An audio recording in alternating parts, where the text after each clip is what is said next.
Merci beaucoup. Voilà, les topos précédents ont été d'un niveau extrêmement intéressant et je vais peut-être paraître un petit peu plus terre à terre sur des choses de réanimation, mais on pourra peut-être aller dans les mécanismes un peu plus dans la discussion si vous voulez.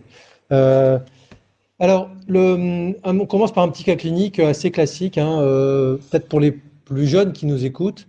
Homme, 55 ans, fumeur, céphalée brutale en coup de tonnerre, puis coma. On a déjà le diagnostic. Bon, c'est une hémorragie méningée grave, rupture d'anévrisme sylvien droit avec un gros hématome. Une histoire assez classique.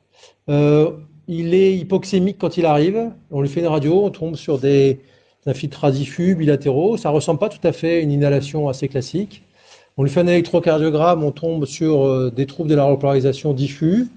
Et on lui fait une échographie cardiaque et on tombe sur une ballonisation apicale, clairement une grosse dysfonction ventriculaire avec une dysfonction majeure, un patient qui est en état de choc.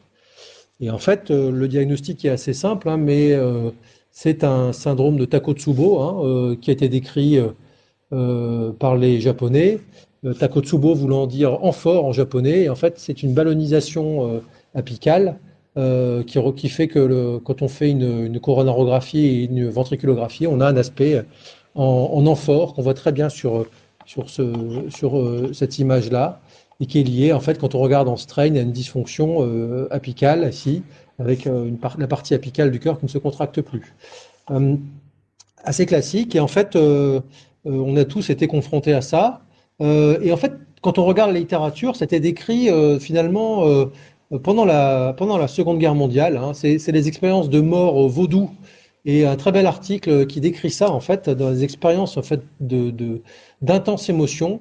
Et un état émotionnel intense pouvait induire une diminution de la pression artérielle qui pouvait même finir par la mort des patients. Et voilà, c'est un chirurgien avec une grande expérience dans la Première Guerre mondiale, probablement qui avait vécu des expériences avec une émotion intense durant la Première Guerre mondiale. Il avait vu en fait des cas similaires, alors qu'il n'y avait pas de traumatisme, mais des patients qui étaient en état de choc après des épreuves extrêmement émouvantes.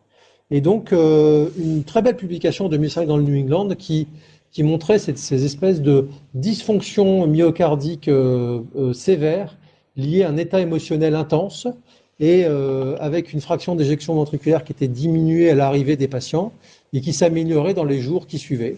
Et en rapport avec probablement une libération de catécholamine massive. Vous voyez ici le premier jour, deuxième jour, et puis une diminution quand on voit par rapport aux valeurs normales une augmentation massive des catécholamines et qui était liée avec l'importance de la dysfonction ventriculaire, avec probablement le rôle majeur de l'adrénaline et de la noradrénaline. On sait très bien, on a tous appris ça à l'école, que bien entendu le cœur est innervé de façon importante par le cerveau avec le sympathique, le parasympathique, mais également le nerf de Sion, les interférences avec le sinus carotidien par le nerf de Hering et avec la crosse aortique, avec toutes ces innervations sympathiques qui peuvent être assez complexes. Et on a appris que ça se jouait surtout au niveau du bulbe avec les centres régulateurs de la pression artérielle, de la fréquence cardiaque. En fait, cette cardiopathie de stress, il y a tout ce que je viens de vous expliquer. On ne va pas revenir là-dessus, mais il y a aussi des mises en circulation de troponine. Et on a tous vu des patients qui avaient été pris en charge initialement en cardiologie, alors qu'ils avaient une hémorragie méningée grave, avec des signes électriques qui étaient compatibles avec une ischémie myocardique, des mises en circulation de troponine, une coronarographie qui n'expliquait pas les signes, et puis finalement on lui fait un scanner, on tombe sur une hémorragie méningée. Comment ça fonctionne? Une vision un peu, on va dire, simpliste des choses, c'est de penser qu'il y a des lésions cérébrales importantes, une stimulation sympathique importante, une surstimulation bêta 1, bêta 2, une réduction de la modulation alpha 2 et une cardiopathie de stress qui peut induire un choc cardiogénique et des arythmies, une réduction de la pression de perfusion cérébrale et une inflammation cérébrale qui elle-même va induire des lésions cérébrales secondaires, aggravant ainsi les lésions initiales. Il est probable que le stress physique, que les dommages centraux des centres sympathiques, le stress psychique conduisent à une surstimulation bêta-2 et bêta-1. La surstimulation bêta-2, on l'a vu, mais je le rappelle, peut conduire à un switch du signal de la protéine G liée au bêta-adrénorécepteur vers d'une protéine GS, donc stimulante, vers une protéine inhibitrice, qui va conduire à un effet inotrope négatif. Et il peut aussi y avoir des effets sur la mort cellulaire, mais là les effets sont plutôt balancés, avec d'un côté des voies qui activent plutôt les voies des kinases, PI3 kinases, et qui vont plutôt avoir un effet cardioprotecteur, et puis de l'autre côté, une augmentation par la voie de la MP cyclique, une augmentation du stress oxydatif et du calcium intracellulaire qui va conduire à une mort cellulaire, mais finalement la résultante des deux étant probablement une mort cellulaire relativement modeste. Il est probable, comme on l'a vu dans les deux topos précédents, que le cortex insulaire soit en jeu dans cette interaction entre le cœur et le cerveau. Et en fait, par plusieurs mécanismes, vous avez ici le cortex insulaire, hein, qui est en relation très proche avec les amygdales et puis le cortex singulaire antérieur. Et le cortex insulaire est modulé par des stresseurs psychologiques ou environnementaux. Et tout ça peut, par des voies passant principalement par le noyau tractus solitaire. Ici, on voit le rôle du nerf vague, ici, hein, et le rôle du système sympathique, le rôle également hormonal avec l'hypophyse postérieure, avec de la régulation de la pression artérielle et probablement de l'activation du système sympathique ou de l'inhibition du système parasympathique et l'inhibition aussi du baroréflexe. Donc tout ça peut interagir et cette synthèse avait bien fait le tour de la question. En fait, il y a dans le cortex, dans l'amygdale, dans le locus cellulirus, dans l'hypothalamus, dans l'insula, dans le cortex singulaire, dans le noyau tractus solitaire, des zones qui permettent le contrôle soit de la pression artérielle, soit de la fréquence cardiaque, soit de sa variabilité, et de l'inotropisme, bien entendu, qui agissent sur le système sympathique et parasympathique, et qui, en fait, modulent, bien entendu, la fonction myocardique. Une autre façon de voir les choses, c'est de relier ça, en fait, aux zones. Et en fait, on sait que, par exemple, quand on a des lésions au niveau du cortex préfrontal, on a plutôt des effets sur la variabilité de la fréquence cardiaque. HRV, c'est la variabilité de la fréquence cardiaque. Quand on a des lésions du cortex insulaire, on peut avoir des arythmies cardiaques, des dysfonctions myocardiques, des modifications au niveau de la fréquence respiratoire et des modifications au niveau de signal électrocardiographique avec des troubles de conduction qui peuvent apparaître. Quand on a des lésions au niveau de l'hippocampe, c'est plutôt des lésions qui entraînent de l'hypertension artérielle, de la fibrillation auriculaire et des dysfonctions myocardiques. Et bien entendu, quand on a des lésions au niveau du tronc cérébral, là on peut avoir les arythmies ventriculaires, les authentiques ischémies myocardiques et bien entendu des modifications respiratoires, des bradycardies et des morts soudaines assez classiques. Quel est le traitement de cette dysfonction myocardique? C'est une grande question parce qu'il n'y a pas beaucoup de littérature. L'adrénaline, la dobutamine, on sait qu'en fait, il est possible que ça aggrave la physiopathologie, et donc l'adrénaline en particulier. Et il faut probablement les utiliser avec une prudence particulière, en particulier quand il y a un obstacle, l'éjection ventriculaire, qui est assez fréquent quand on peut avoir, par exemple, le Takotsubo. On peut avoir des Takotsubo inversés, on peut avoir des choses qui conduisent à des obstacles à l'éjection ventriculaire. Et donc, attention, en particulier sur l'adrénaline, qui a mauvaise presse dans ces grosses dysfonctions myocardiques, parce qu'on sait qu'il est probable qu'elle aggrave la mortalité. La dobutamine reste indiquée probablement quand il y a un état de choc sévère, et probablement, en fait, des lactates augmentés peuvent conduire à perfuser la dobutamine. Des médicaments un peu parallèles à la dobutamine, la milrinone, qui est un inotrope positif, qui passe par les mêmes voies que les voies des bêta-récepteurs, mais qui sont plutôt avec un effet intracellulaire en modulant les phosphodieestérases, mais qui vont aussi fonctionner en augmentant la consommation énergétique du myocarde. On avait publié il y a quelques temps un cas clinique sur un patient qui avait un authentique Takotsubo avec un échec de la perfusion de dobutamine, mal toléré, pas d'effet sur le débit cardiaque, et on avait remplacé progressivement la dobutamine par de la milrinone et on avait observé une efficacité en termes d'augmentation du débit cardiaque et correction de l'état de choc. Le lévocimandant est un inotrope positif qui, lui, n'augmente pas la consommation en oxygène du myocarde parce qu'il est sensibilisant des canaux calciques. Et en fait, il a un effet inotrope positif assez important. Et les équipes bruxelloises avaient publié aussi un case report d'un patient qui avait eu un échec de la dobutamine, un échec de la milrinone et un succès de la mise en place du lévocimandant pour augmenter le débit cardiaque dans un cas de Takotsubo, de choc cardiogénique lié à une hémorragie méningée grave. Donc, je sais, il n'y a pas de recommandation forte, hein, mais il faut retenir quand même que la dobutamine, si elle est efficace dans certains cas, peut être inefficace et qu'il ne faut pas mettre de côté ces alternatives à la dobutamine quand elles ne fonctionnent pas. Et en tout cas, il faut surveiller l'efficacité de la dobutamine, en particulier sur ces malades, probablement les monitorer de façon invasive et surveiller l'effet sur le débit cardiaque. On va regarder maintenant les interactions entre le cerveau et le poumon, qui sont peut-être un petit peu moins connues que ces classiques interactions entre le cerveau et le cœur.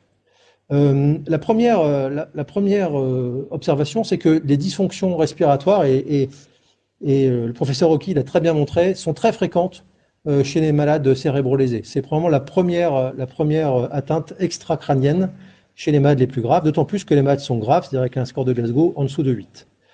Et on sait que ça influe le pronostic. Plus on a d'atteinte, plus l'atteinte pulmonaire est sévère, plus le pronostic est altéré. Un autre argument très fort est cette étude américaine de Claudia Robertson qu'on connaît tous, mais qui est intéressante à analyser, qui avait randomisé deux façons de réanimer les traumatisés crâniens, soit avec une PPC haute, soit avec une PPC basse. Et pour maintenir une PPC haute, les principaux traitements utilisés, c'était le remplissage et des inotropes positifs. Et bien en fait, la principale présentation, c'est qu'il n'y a pas d'effet sur le pronostic neurologique à maintenir une PPC haute par rapport à une PPC, on va dire, plutôt basse. Par contre, il y a beaucoup plus de complications respiratoires. Et il est probable, en fait, que le poumon des cérébro-lésés soit particulièrement susceptible à un remplissage excessif qu'avaient pu recevoir les malades qui étaient dans le groupe PPC haute. Et donc, remplir un cérébro-lésé a probablement des conséquences respiratoires plus importantes que quand on le fait chez un malade qui n'a pas d'atteinte cérébrale.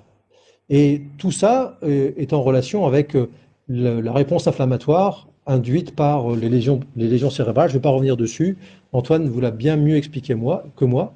Mais ce biotrauma va agir sur le fonctionnement du poumon et va induire probablement une inflammation pulmonaire. On sait également que la ventilation, quand elle est mal réalisée, chez le cérébro-lésé, va aggraver le pronostic. Quand on ventile les malades avec des volumes courants très élevés, enfin élevés, supérieurs à 8 ml/kg, et ben, en fait, on a l'incidence de survenue du syndrome de détresse respiratoire aiguë qui augmente de façon très importante. Et en fait, le poumon des cérébro-lésés est particulièrement susceptible à une ventilation mécanique non appropriée, non protectrice. Et on sait très bien en fait que la proportion de RDS augmente avec le volume courant. Donc là, ça peut vous paraître choquant maintenant hein, quand on ventile les malades à plus de 10 000 kg de poids idéal théorique, mais c'était encore habituel il y a quelques années. Et donc, la ventilation mécanique est particulièrement susceptible d'entraîner des lésions pulmonaires chez les cérébro-lésés du fait de la susceptibilité du poumon. Est-ce que les lésions pulmonaires peuvent aggraver les lésions cérébrales? Et là, on réfléchit dans l'autre sens.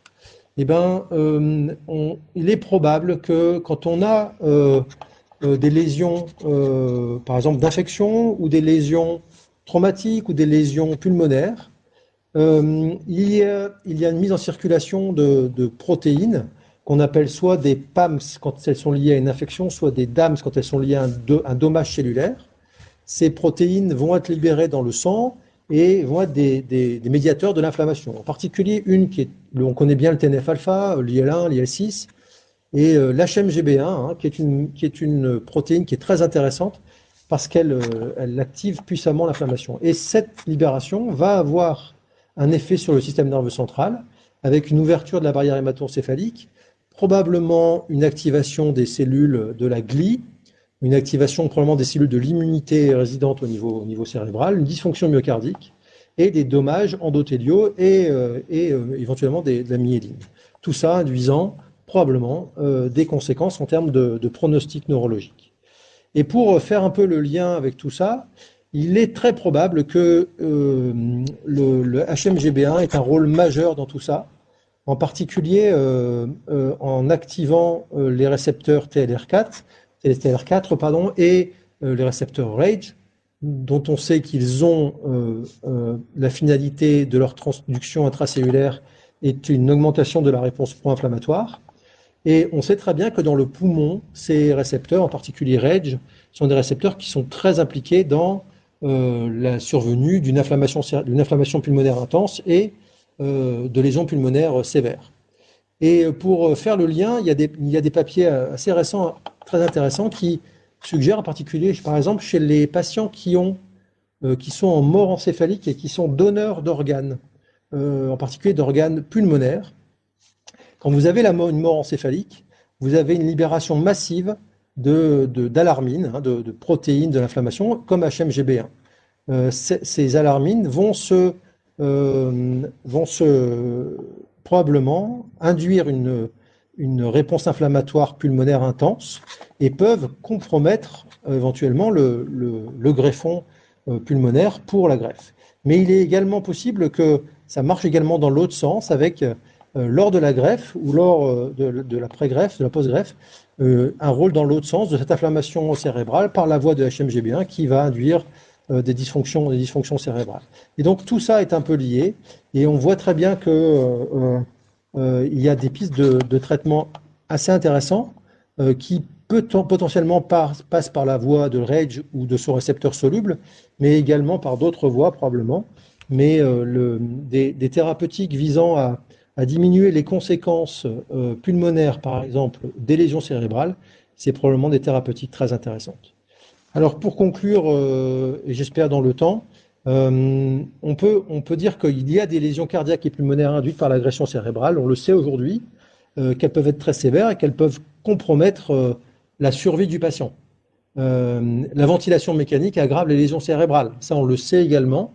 Et en tout cas, en particulier, la ventilation mécanique quand elle n'est pas appropriée. Alors, jusqu'à quel niveau de ventilation protectrice il faut aller? Pour l'instant, on n'a pas la réponse dans la littérature.